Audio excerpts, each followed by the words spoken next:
आज हम करेंगे कक्षा 12वीं का पाठ 3 नियोजित विकास की राजनीति। उसका एक इम्पोर्टेंट प्रश्न, नीति आयोग। नीति आयोग के जानने से पहले हम इसके ऐतिहासिक पहलू पर चर्चा करते हैं।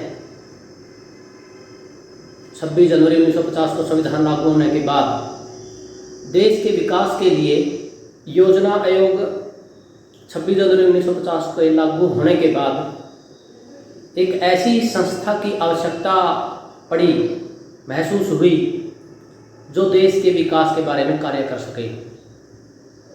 उस समय के अर्थशास्त्रियों ने उस समय के प्रधानमंत्री जवाहरलाल नेहरू को एक संस्था बनाने का सुझाव दिया और उसका नाम रखा योजना आयोग, प्लानिंग कमीशन। सितंबर 1950 को इस संस्था का गठन हुआ। आने वाले समय में समय समय पर इसके सदस्यों की संख्या बदलती रही। इस आयोग ने देश के विकास में अच्छा योगदान दिया, लेकिन कहीं ना कहीं कुछ कमियां उस समय के नौकरशाह या राजनेताओं द्वारा महसूस की गई। उनको दूर करने के समय समय पर अनेक प्रयास भी किए गए, लेकिन एनडीए की सरकार 2014 में बनने के बाद सरकार के मुखिया प्रधानमंत्री नरेंद्र मोदी ने इस आयोग को बदलकर एक नया आयोग बनाने का सुझाव दिया। उन्होंने प्रधानमंत्री बनते ही लाल किला की प्राचीर से देश को संबोधित करते हुए कहा था कि हम योजना आयोग की जगह एक नया आयोग बना रहे हैं, जिसमें शक्तियों का केंद्रीकरण होकर शक्तियों का विकेंद्रीकरण होगा। तो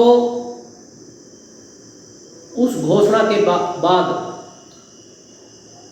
योजना आयोग की जगह एक नया आयोग बनाया गया, नीति आयोग। और वही प्रश्न आज हम इस पहले स्तर में कर रहे हैं। योजना आयोग रचना और कार्य। जो नीति आयोग है NITI, जिसका अभिप्राय है national institute for transforming India, यानी कि बदलते भारत के अनुरूप ऐसा योग जो वर्तमान की आवश्यकताओं का पूरा कर सके।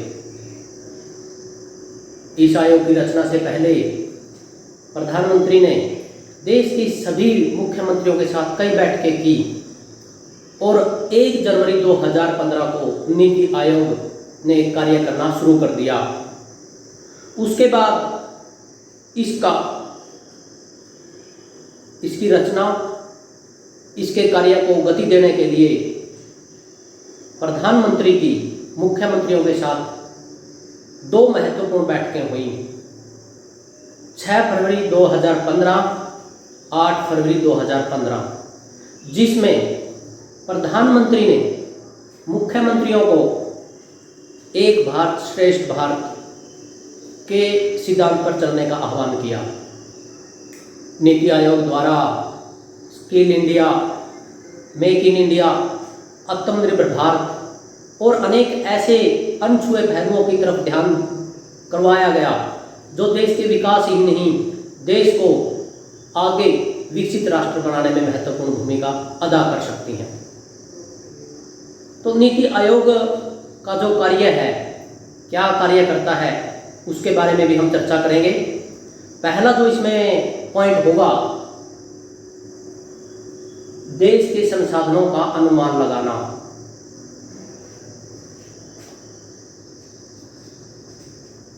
योजना आयोग की जो रचना है, उसमें प्रधानमंत्री अध्यक्ष, एक उपाध्यक्ष, CEO, governing council governing counselling member, पदेन अध्यक्ष और आमंत्रित सदस्य, इसके साथ साथ समय की जरूरत के अनुसार अन्य सदस्यों को नीति आयोग का सदस्य बनाया जाता है।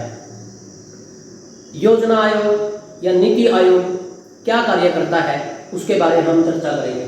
सबसे पहले देश के संसाधनों का अनुमान लगाना, यानी कि देश में कितने संसाधन हैं, खाद्यान्न की दृष्टि से, ऊर्जा की दृष्टि से या दूसरे जो अन्य जरूरत के उत्पादन है उसकी दृष्टि से, उन सब का अनुमान लगाना नीति आयोग का काम है।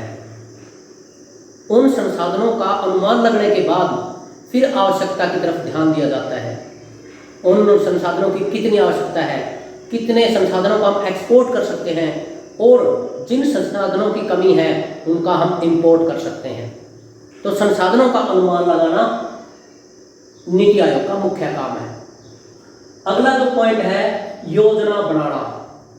जिस प्रकार पंचवर्षीय योजना द्वारा देश के विकास में महत्वपूर्ण योगदान दिया गया, उसी प्रकार नीति आयोग भी आने वाले भारत को विकसित राष्ट्र बनाने के लिए योजनाएं बनाई जाती हैं।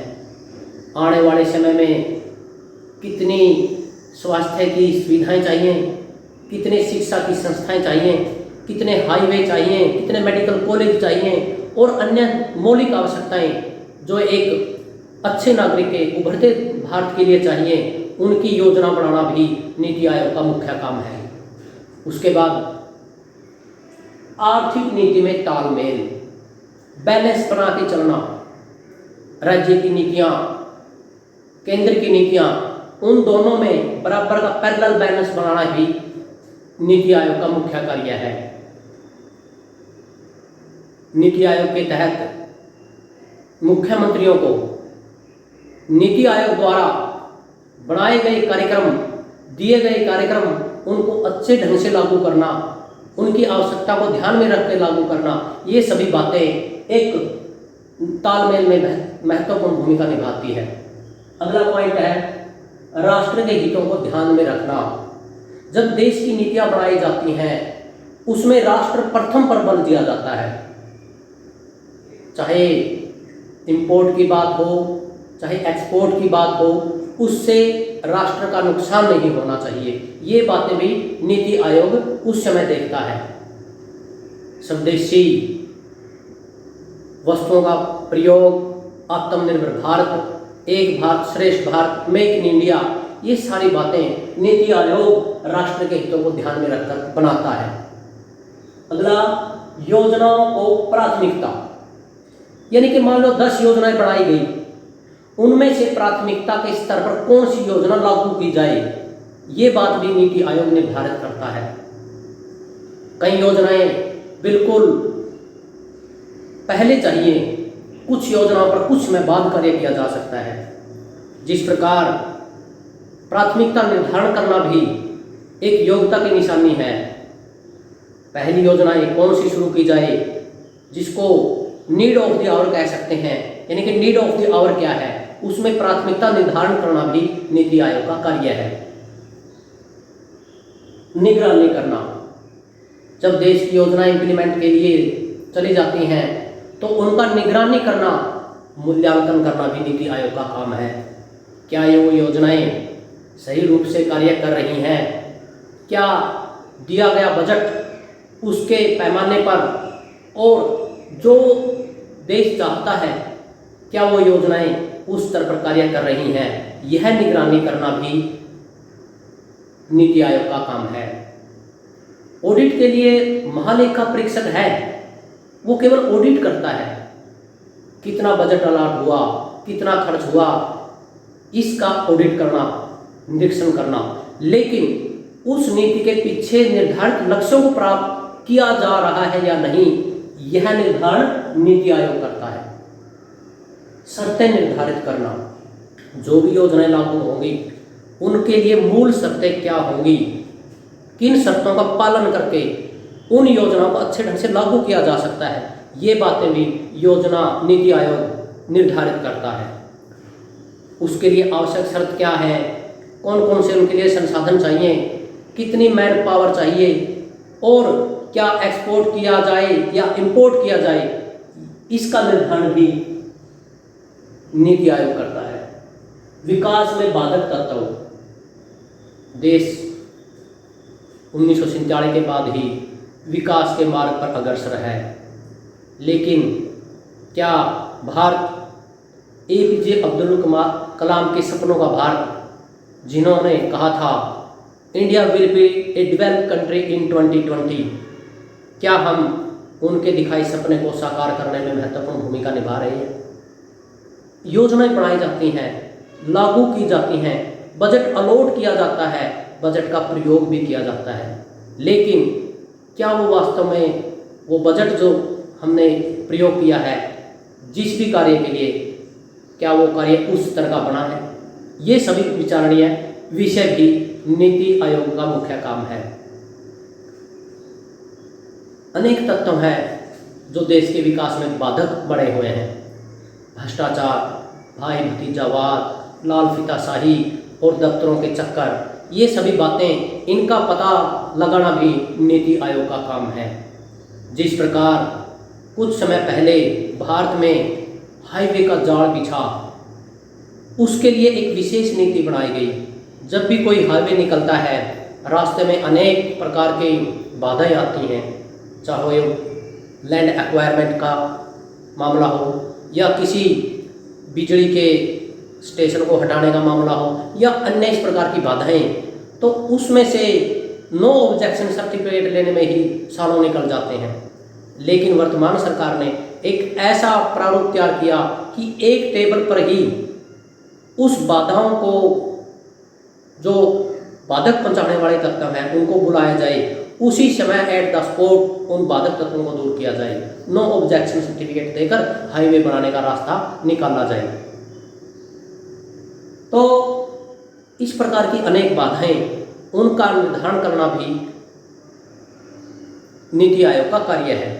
इसके साथ साथ जो अन्य इसका महत्वपूर्ण प्रश्न है इस पाठ का, वो भी हम करेंगे। हरित क्रांति और हरित क्रांति की विशेषताएं। हरित क्रांति क्या है? हरित क्रांति को यदि कृषि का आधुनिकीकरण कहा जाए तो कोई अतिशयोक्ति नहीं होगी। कृषि का आधुनिकीकरण, जिसमें नए नए कृषि यंत्रों का प्रयोग, नए नए कीटनाशक बीजों का प्रयोग और कृषि क्षेत्र का विस्तार भी महत्वपूर्ण भूमिका निभाता है। तो कई वैज्ञानिकों ने कृषि हरित क्रांति की बहुत ही विशेष परिभाषाएं दी हैं, जिनमें एक महान वैज्ञानिक ने कहा है, कृषि उत्पादन में होने वाली भारी वृद्धि को हरित क्रांति कह सकते हैं। भारी वृद्धि हुई। 1960-70 का दशक भारत के इतिहास में खतरनाक दशक कहा जाता है, जिसमें भारत को न केवल मानवीय आपदाओं का सामना करना पड़ा, इसके साथ साथ प्राकृतिक आपदाओं का भी सामना करना पड़ा। उस समय भारत में भयंकर अकाल पड़े और भारत को गेहूं भी विदेशों से आयात करनी पड़ती थी। उस समय के प्रशासकों के सामने देश को अनाज कराना ही एक बहुत बड़ी समस्या दिख रही थी। उस समय सुझाव दिए गए और कुछ ऐसी योजनाएं बनाई गई जो कि हरित क्रांति की ओर देश को ले जा सकते थे। तो उस समय के प्रयासों से हरित क्रांति देश में आई, देश का उत्पादन बढ़ा और देश खाद्यान्न के मामले में न केवल आत्मनिर्भर बना, बल्कि कुछ खाद्यान्नों का तो निर्यात करने के भी योग्य हुआ। तो हरित क्रांति की क्या विशेषताएं हैं? सबसे पहले कृषि का निरंतर विस्तार। जो आज हम कृषि क्षेत्र देख रहे हैं, क्या वो 30 साल पहले कृषि क्षेत्र इतना ही था? कदापि नहीं। आज जिस क्षेत्र पर कृषि हो रही है, 30 साल पहले वहाँ बड़े बड़े वनों के खंड शामिल थे, लेकिन ज़मीन का समतलीकरण किया गया, ट्रैक्टर आए, मशीनें आई और टेक्निकल यंत्रों द्वारा ज़मीन को कृषि योग्य बनाया गया। कृषि का निरंतर विस्तार हरित क्रांति की मुख्य विशेषता रही है। दोहरी फसल यानी कि एक समय के दोहरी फसल का उत्पादन, इस दोहरी फसल ने भी भारतीय हरित क्रांति में महत्वपूर्ण भूमिका निभाई। अच्छे बीजों का प्रयोग, संकर नस्ल तैयार की गई जिनका प्रयोग करके काफ़ी मात्रा में उत्पादन, चाहे गेहूं की बात करें, बाजरे की बात करें, धान की बात करें या दूसरे जो दालें हैं, तिलहन है, उनकी बात करें, तो उत्पादन बढ़ा। वैज्ञानिकों ने अनेक एक्सपेरिमेंट किए और ऐसे बीजों का निर्माण किया जिससे उस फसल से ज़्यादा उत्पादन बढ़े। इसके साथ साथ कृषि का मशीनीकरण 1960-70 के दशक में सभी काम मानव अपने हाथों से करता था, लेकिन उसके बाद एक हरित क्रांति का दौर आया जिसमें कृषि का मशीनीकरण हुआ। और कृषि का मशीनीकरण का क्या फ़ायदा हुआ?